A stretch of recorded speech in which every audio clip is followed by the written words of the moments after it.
BA part द्वितीय के लोक प्रशासन के सभी विद्यार्थियों को नमस्कार। आज हम सरकार का अंग या भाग व्यवस्थापिका के बारे में जानकारी प्राप्त करेंगे। इससे पूर्व हमने प्रशासकीय राज्य के बारे में जानकारी प्राप्त की थी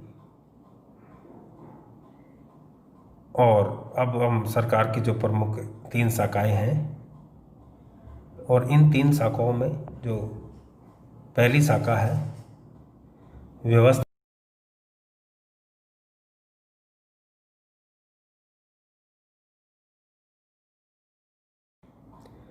राज्य के बाद सरकार राज्य की इच्छा की पूर्ति के लिए जो संगठन कार्य करता है वह सरकार कहलाती है। सरकार के 3 भाग हैं, व्यवस्थापिका, कार्यपालिका, न्यायपालिका। व्यवस्थापिका को संसद और संसद के अधीन लोकसभा, राज्यसभा और राष्ट्रपति, ये तीनों मिलकर संसद बनाते हैं। तो व्यवस्थापिका के अध्ययन से पूर्व हम सरकार की अवधारणा के बारे में जानकारी प्राप्त करेंगे, राज्य और सरकार की अवधारणा के बारे में। राज्य एक अमूर्त संस्था होती है जो दिखाई नहीं देती, बल्कि उसके अस्तित्व की कल्पना की जा सकती है। समाज का यह एक अनिवार्य राजनीतिक संगठन है जो अपने क्षेत्र के अन्य सभी संगठनों से सर्वप्रिय होता है। राज्य जिन 4 तत्वों से मिलकर बना है वे हैं जनसंख्या, निश्चित भूभाग, संप्रभुता तथा सरकार। राज्य के विकास के लिए ये चारों तत्व जरूरी है।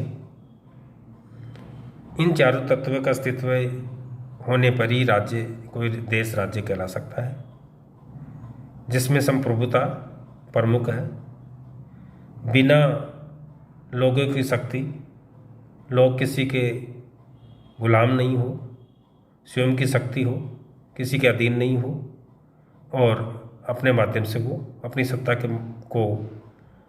के माध्यम से सरकार संचालित करते हो। सरकार राज्य का महत्वपूर्ण तत्व है। जैसा कि डॉक्टर गार्डनर ने कहा है कि राज्य की इच्छाओं की पूर्ति जिस संगठन द्वारा होती है उसका नाम सरकार है। इसी तरह सरकार राज्य का अत्यंत आवश्यक अंग होती है, जिसके माध्यम से राज्य अपनी संप्रभुता शक्ति का प्रयोग करता है। बर्क ने कहा है कि सरकार मानव बुद्धि का आविष्कार है, जिसके द्वारा मनुष्य की इच्छा पूर्ण की जाती है। अतः कहा जा सकता है कि जिस उद्देश्य की पूर्ति के लिए राज्य नामक राजनीतिक संगठन निर्मित हुआ है, उस उद्देश्य की व्याख्या करने और उसे कार्यान्वित करने का कार्य सरकार करती है। कहने का अर्थ यह है कि सरकार राज्य का एक आवश्यक तत्व है। यह राज्य का कार्यवाहक यंत्र है। इसी के माध्यम से राज्य की इच्छा को निर्धारित, व्यक्त और क्रियान्वित किया जाता है।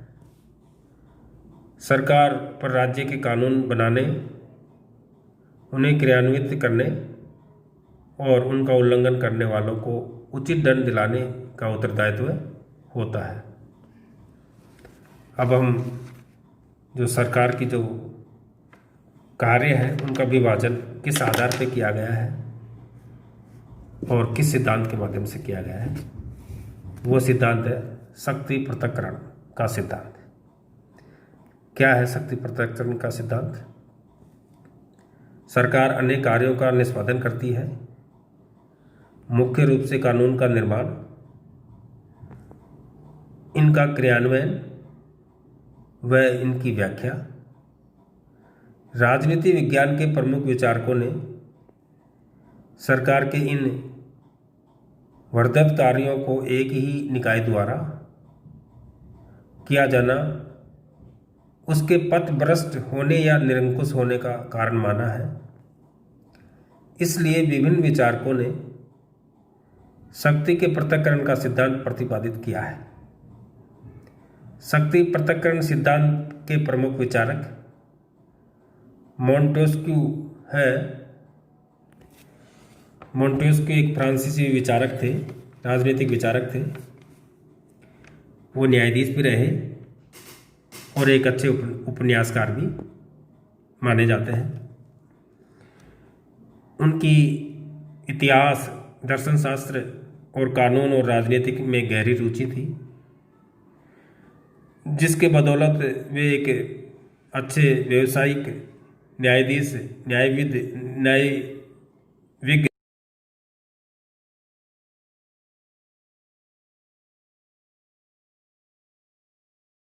के रूप में विख्यात रहे।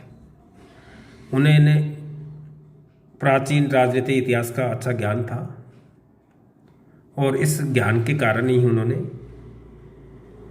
जो सरकार के उनके कार्यों को आधार मानकर इसका विभाजन किया है।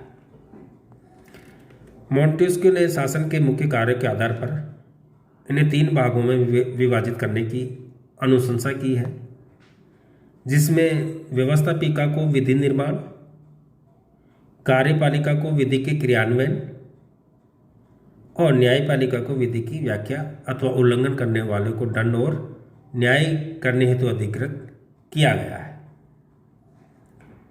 मोंटेस्क्यू ने न केवल शासन के तीनों शक्तियों को पृथक रखने का सुझाव दिया,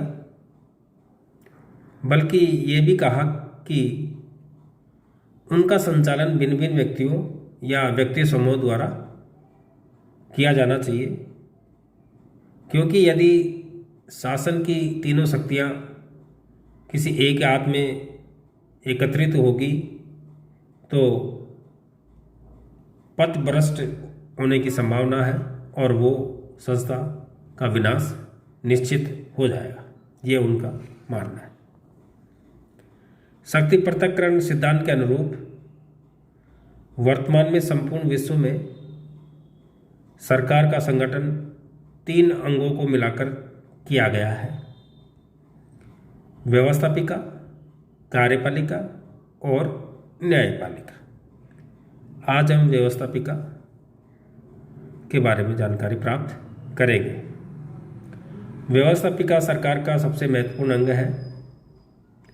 सरकार के दोनों अन्य निकायों की तुलना में उसकी कार्य और उत्तरदायित्व दोनों अधिक है। सभी आधुनिक लोकतांत्रिक व्यवस्थाओं में व्यवस्थापिका जनता का प्रतिनिधित्व करती है। वस्तुतः व्यवस्थापिका एक निश्चित अवधि के लिए जनता की संप्रभुता का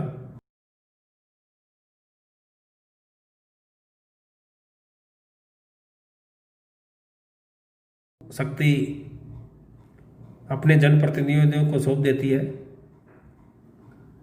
व्यवस्थितता को जनमत का दर्पण भी कहा जाता है। इसमें निर्वाचित प्रतिनिधि जनमत का प्रतिनिधित्व करते हैं। इनके द्वारा निर्मित विधियों में राज्य की इच्छा अभिव्यक्ति होती है और इन विधियों के राज्य की संप्रभुता का संबल प्राप्त होता है।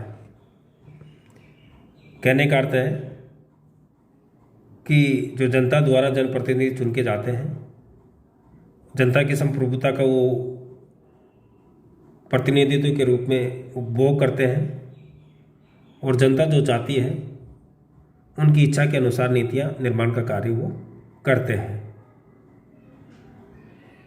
व्यवस्थापिका द्वारा निर्मित विधियों को ही कार्यपालिका क्रियान्वयन करती है और न्यायपालिका इन्हीं विधियों को आधार मानकर न्याय व्यवस्था करती है।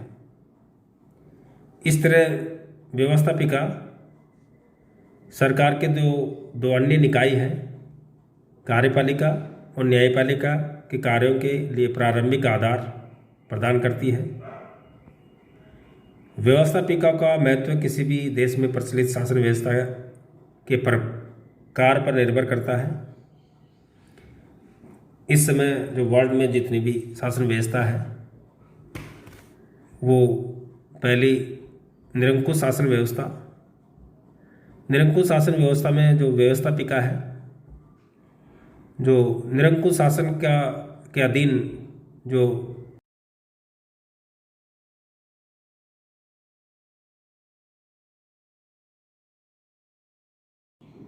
तो ये निरंकुश शासन की जो जिसमें व्यवस्थापिका कार्य करती है। दूसरा जो अध्यक्षात्मक शासन व्यवस्था, जिसमें व्यवस्थापक के कार्य निश्चित एवं मर्यादित होते हैं, जैसे अमेरिका में होते हैं, वहाँ अध्यक्षीय शासन प्रणाली को अपनाया गया है। तीसरी जो शासन प्रणाली है वह है संसदीय शासन व्यवस्था, जो अन्य जो शासन व्यवस्था की तुलना में ये अधिक प्रभावी होती है और भारत, इंग्लैंड और अन्य देशों में ये प्रचलित है। व्यवस्थापिका को भिन्न भिन्न देशों में विभिन्न नामों से जाना जाता है। जैसे भारत में संसद के नाम से जानते हैं, ब्रिटेन में पार्लियामेंट के नाम से जानते हैं, अफगानिस्तान में शोरा के नाम से जानते हैं, ईरान में इसे मजलिस कहा जाता है, जापान में इसे डाइट कहा जाता है और यूएसए अमेरिका में कांग्रेस कहते हैं। इस प्रकार अनेक अलग अलग देशों में व्यवस्थापिका अलग अलग नामों से जानी जाती है। संसद नामक जो संस्था है वो उसका प्रारंभ इंग्लैंड में हुआ है। इंग्लैंड के राजा ने सर्वप्रथम अपनी नीतियां लागू करने के लिए जितने धन की जरूरत थी उसकी स्वीकृति पाने के लिए संसद की पहल की थी। यहीं से धीरे धीरे संसद के ने आधुनिक जनप्रतिनिधि सभा का रूप धारण कर लिया।